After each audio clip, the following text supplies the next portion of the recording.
Hey there, welcome back to Mantic Stringworks. So today on the workbench, we've got my bass once again. So just recently I changed the bridge for this brass saddled model. It's a bit of a high mass bridge, but I really like it. Looks good, and I actually find it plays a little tighter. A while ago, about 4 or 5 months ago, I changed the pickups from the standard made in Mexico Fender precision pickups to these Seymour Duncan quarter pounders, and I really like these. So the next thing I want to do is change these controls. So this is a Precision Ultra model, so it's active, and if I flip it over you're going to see the battery component. Now this actually takes two 9-volt batteries, not just one but two. Has an active passive, so that's active, that's passive switch. Now the thing I don't like about this control setup is when you're in passive, you have no bass or treble control at all. You only have, this is the pickup blend here, you only have a choice between blending the P bass and J bass pickups. You don't have any tone control. When you're in active mode, now you have tone control, so bass and treble and mids. So, never been a fan of that. And honestly, this is my gigging bass, you know, my most reliable bass. So I just want this to be passive, no problems. Don't have to worry about 1 or 2 batteries dying on me, having to change them or replace them, you know, every show, so just in case, that kind of thing. So I'm going to change this out, and I have a diagram here. Everybody loves a diagram. So what this is showing the PJ configuration. I'm going to have a master volume, I'm going to have a blend pot, master tone, output jack. That's it. Nothing else. So you'll notice that this pickguard has 1, 2, 3, 4 holes plus the active switch. Now I don't need that. So I went to Music Lily and I got a standard P-bass pickguard with 3 holes. Should probably take that out. Easier to see. There we go. So 3 holes. Now this bass has the output jack on the side, which I'm going to leave, and I actually like that, prefer it. So we're going to change that. And I went to Next Gen Guitar Parts here in Ottawa, and I picked up the pots I need. So I've got a volume, I've got a tone, these are both 250K, and I've got a blend pot, plus 3 new knobs. I didn't need them, but I got them just in case. So my plan is to wire this new configuration up that you see there in this pickguard, and I'm going to take this pickguard off completely with the electronics all in there still. So if I ever want to sell this bass, I don't know, get it back to this configuration, it'll all be there on the pickguard. So, what do you think? Is that a good idea? Let me know in the comments. Alright, let's get started. So forgive me if I cough a little bit now and then. I'll try and edit it out if I can, but I am getting over a pneumonia, so it's taken a long time. So hopefully I won't cough too much. So this is a Seymour Duncan wiring diagram. Pretty simple, straightforward. I think the best thing is just to get these pots in position on the pickguard. Put this aside. Here they are.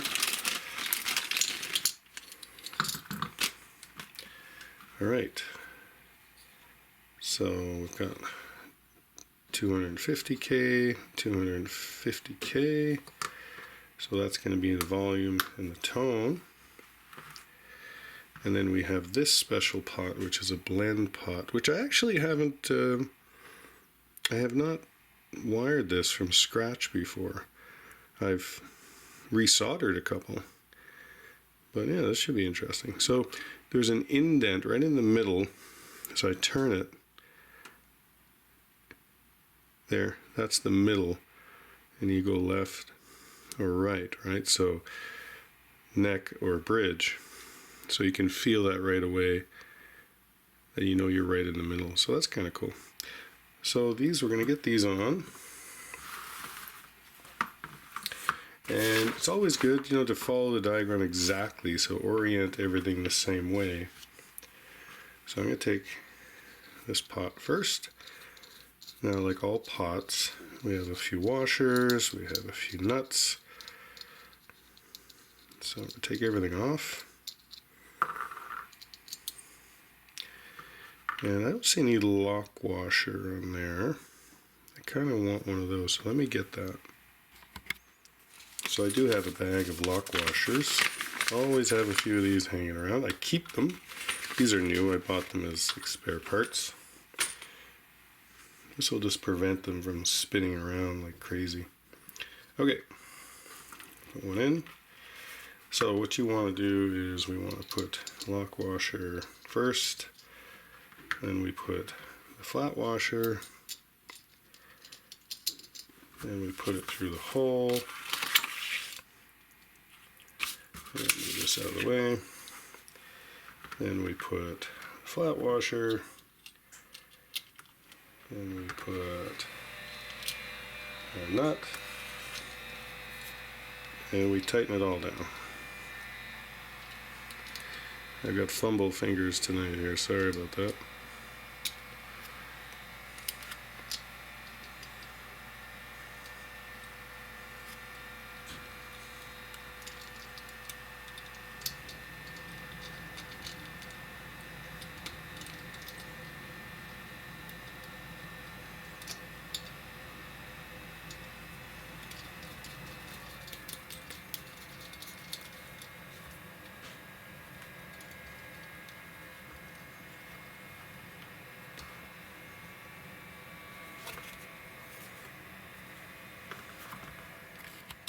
So I'm just going to make sure to orient pot in that direction like that.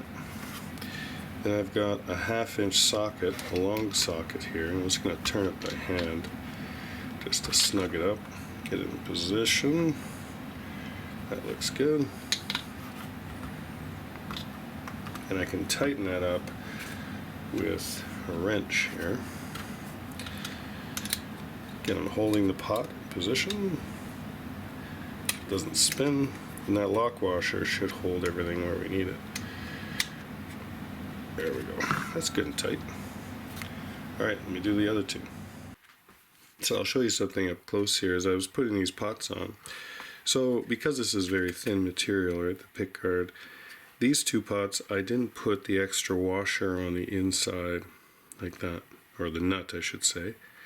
This one I did, and you see it's a little deeper inside. So what does that do? Well, let's look at when I put the knob on. So this one does not have the washer on the back side. The nut, I keep saying washer.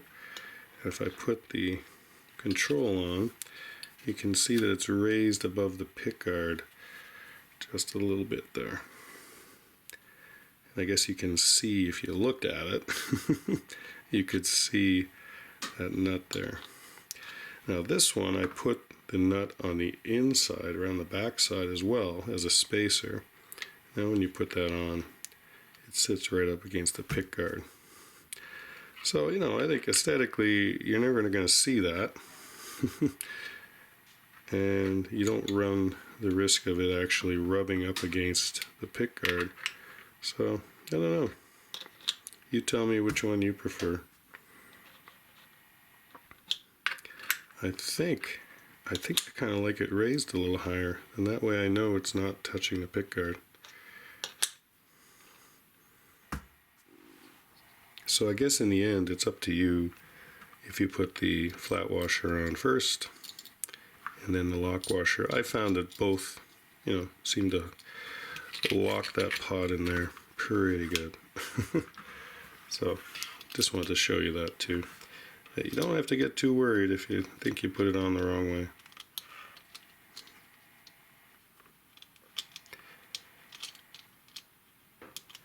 There we go.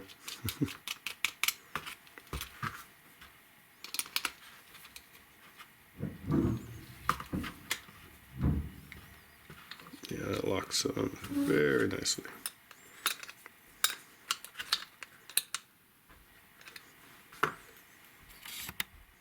Okay, there we go.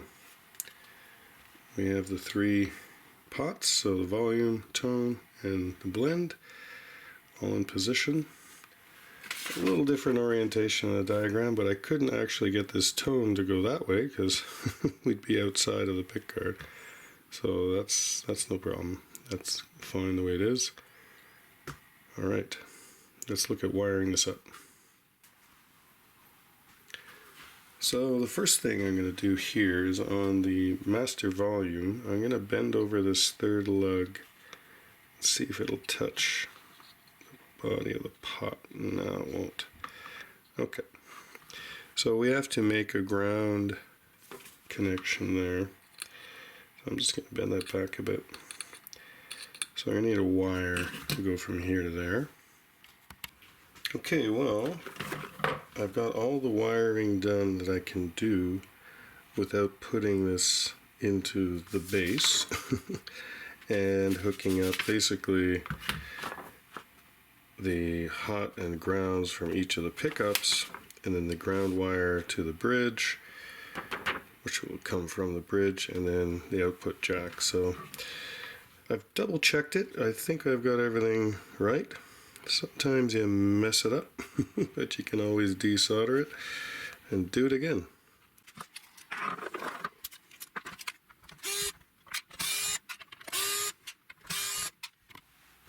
Okay, so I have all the pickguard screws, but I think it's always one that seems to be missing, that I missed. No, I think I'm good. Yeah, okay, good. So you can see I've loosened the strings. I'll pull that back. There we go. Yeah, I think you can see, look at the mess of stuff in there. Circuit board, all that. I don't want any of that.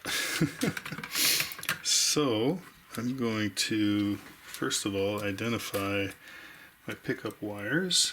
So here's the humbucker, right? The P-base pickup, so I can see where that's soldered. So I'm going to get in there and just loosen that up. There we go.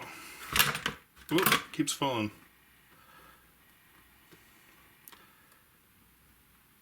And I'm going to keep this pickguard intact the way it is, aside from obviously detaching the pickups. You know what, there's a big mess of solder with 3 or 4 wires in there, so I'm just going to cut that out. There we go, I've got lots of pickup wire, so I'm good with that. I'll do the same here. You can see it's married up to this here. Okay, well, what I'm gonna do is just cut off, but leave a bit of the white, so I know if I ever want to hook that up again, I know where that went. Same thing here.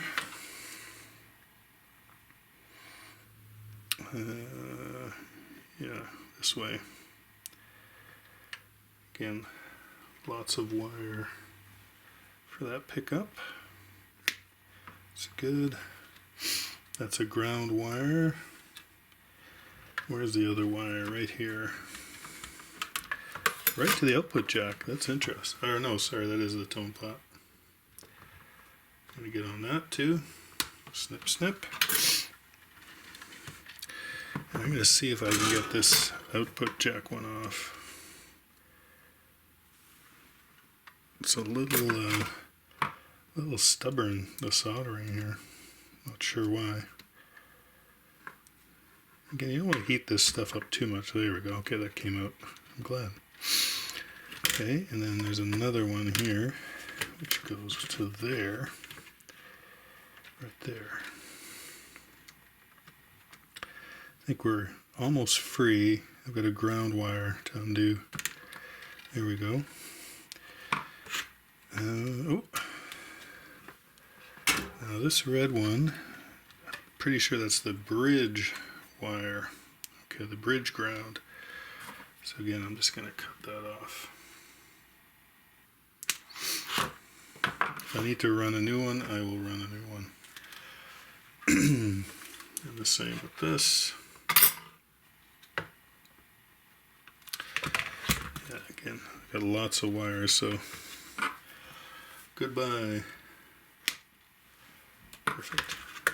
Are we free? No, one more. Well, that's it. Hey! So yeah, this is the reason why, I don't like all that, to be honest. There's a big something to be said about this versus that. Well, it's simpler here, right? Okay, let's move this away. So even though this is supposed to be a precision pickguard, I've always run into these issues where it doesn't quite line up or fit or something's too tight.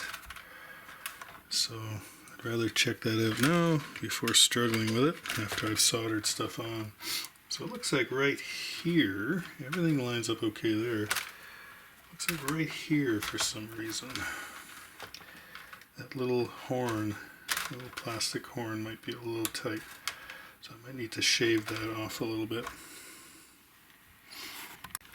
I'm just going to take a small file here. Oh yeah, I can see it's actually curls in a little bit.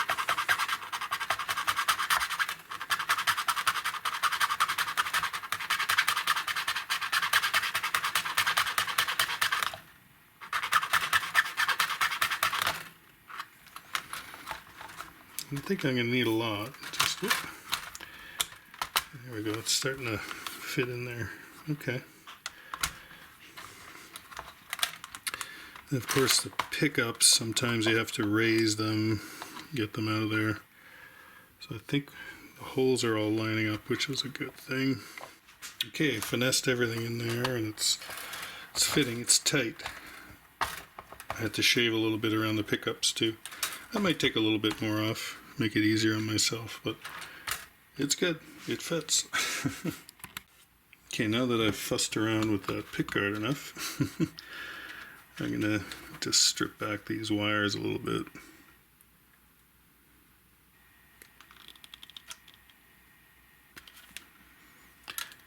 Where I cut them. That one looks okay. Yeah, so that's two bits. I'm going to get rid of this little piece. There we go. Yeah, it's good, start fresh or clean them up. Give you something to start with. Nothing worse than the cold solders or something not attaching properly.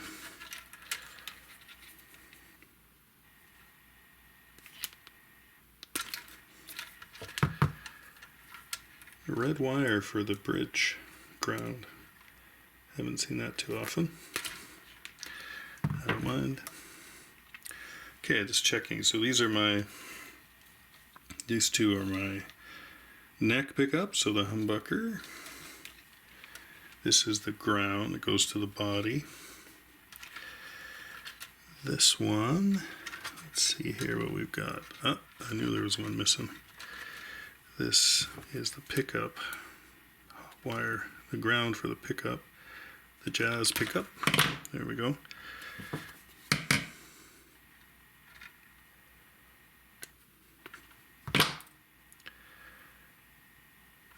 Much wire there. Cut that back. You don't have to go far with these.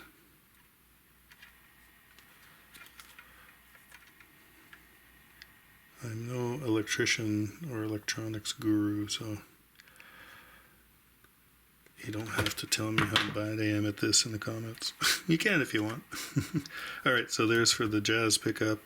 These are the two wires for our output jack. And don't like that. I'm going to cut that back. Start fresh here. There we go. And then this is the ground wire to the bridge. And I've got one more wire here. Oh, no. Okay, I see. It's for the battery pack. Right. We don't need that anymore. So I'm going to take this battery pack cover off, and one of the things I wasn't too happy about when I got this bass is, and through no fault other than my own, it takes two 18-volt batteries. Bad enough when there's one. This one takes two. So, again, if something goes wrong during a show or you're recording, and now you got two batteries maybe to replace instead of just one. So I just want to take this out to see which one of those wires is which, right? Alright, there we go. So it's these two. I gotta flip it over again. Okay, so obviously the red one has come out on its own. And there is,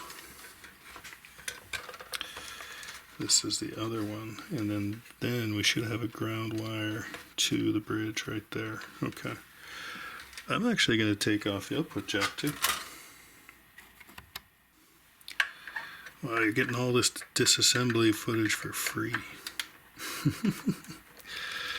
Hey, YouTube. Isn't YouTube great?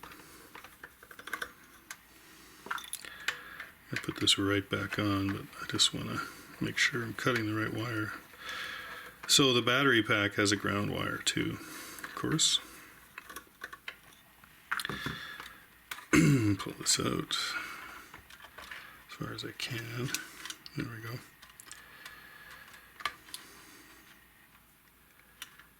Okay, so these are the two output wires that I want. And then there's a ground, and there's two ground wires here that go to the battery and to the bridge. I'm going to take those off. There we go. So this is what I want. I want the bridge ground as well, right here.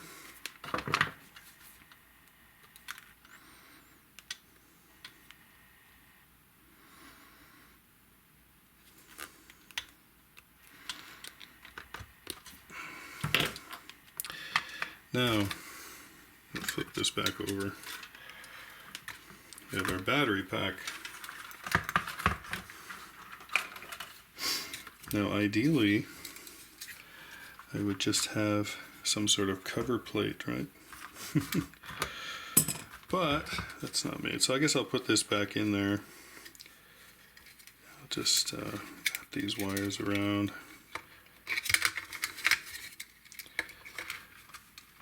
And just put it in. So it covers the hole. Otherwise, I have a big hole in the back of the base, which I don't want. Maybe I'll make a plate, put it on there. Not sure. What do you think? You tell me. Could you live with this or not? Oop, wrong screws. All right, let me get that one back on. Okay, so this is where I take all of these and attach them to this using this diagram. I'll put a link in the description below to this diagram from Seymour Duncan. PJ bass blend, one volume, one tone, one blend. So yeah. Alright, wish me luck. Okay, well, here we go. It's the moment of truth. Let's see if this works. So this should be volume. It spins nicely. This will be the blend. That's the tone. Okay, so let's try the blend. So I'm going to find the indent. There's an indent. That's the middle. Both pickups. I'm going to turn it to the neck. Nothing. Okay, that's working. Volume.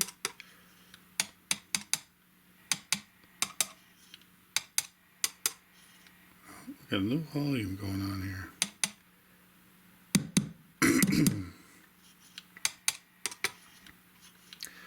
Okay, that's a problem. Oh, there we go. I just turned it up, I guess. There we go.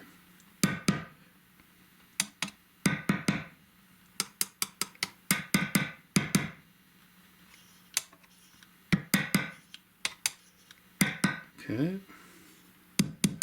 There's some tone. It definitely changes the tone. Good. Alright, seems to be good. Okay, well, I'm going to turn this off. Now I'm going to tuck in all these wires. This is always the fun part. Tuck in everything. Things poking out. And if you have, well, usually, you can use a screwdriver, a little piece of wood dowel, something. Now these wires are longer than what they need to be, but when you cut them really short and they look really tidy and nice and all that, that's great. But then when you go to take this out, try and do some work on it, you have nowhere to pull this pickguard. So that's the one thing I'm always mindful of, is having enough wire. I just put this little riser underneath because a lot of times it's hard to see. So I'm a little tight down here, I can see at the end. And what I might do is spin this pot around a little bit. I can see right there, just to get everything in. Okay, because normally that would be an output jack, so it's a much smaller sort of piece to get in there. But yeah, I'll spin that around a little bit. Just use these nice little Stumac wrenches. I'll just spin that, hold it there by hand. I'll tighten this up again. Let's give me a little more clearance. Let's get these wires in. Come on. There we go. Okay. I've got a wire sticking up right there. See, it's not always easy. So it's always a good idea that when you start to do that, get a couple of screws in, and that way you've started aligning everything. It's not going to keep popping out on you. So like right here, I want that one in. And I can move around the perimeter, start pulling everything down. There we go. Now I purchased some control knobs, some new ones.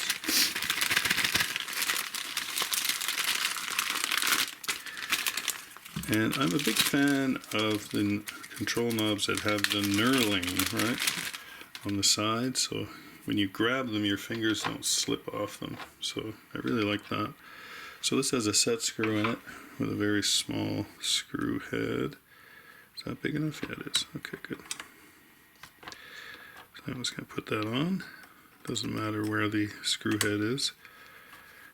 Now, when you have a split shaft, what I like to do is I'll put this. So let me get this so I can show you better maybe. So there's the split.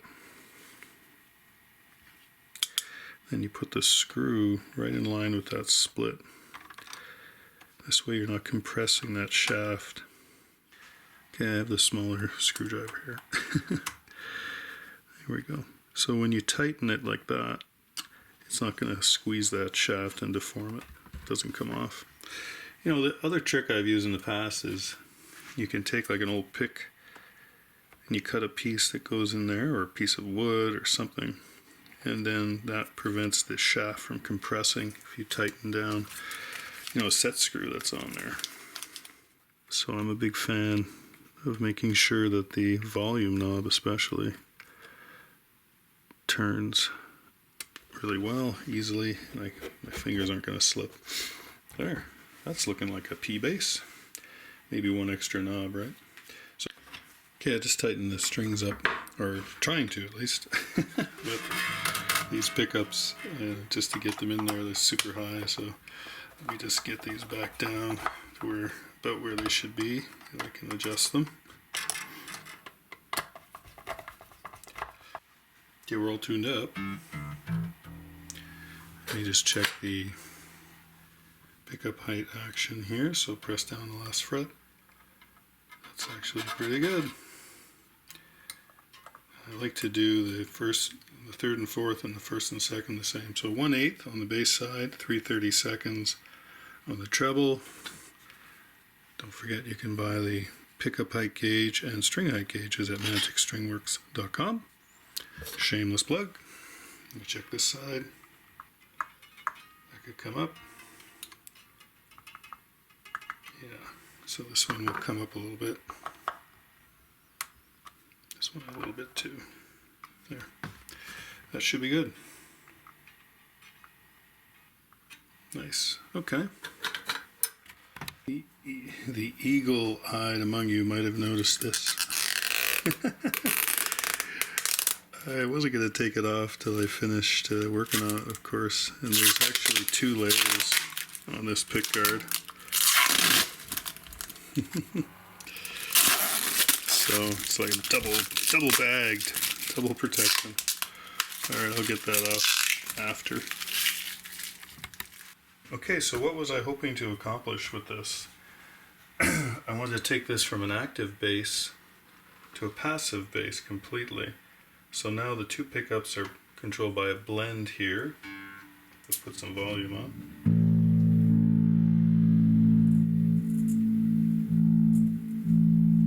And I wanted a tone, which I didn't have before, which I do now, which is good. So I think that's what I wanted to accomplish, and I did. So tell me if this is the type of mod that you'd like to do or have done in the past. I'm not a huge fan of active basses for live performances, especially, but you tell me how you feel. Alright, take care.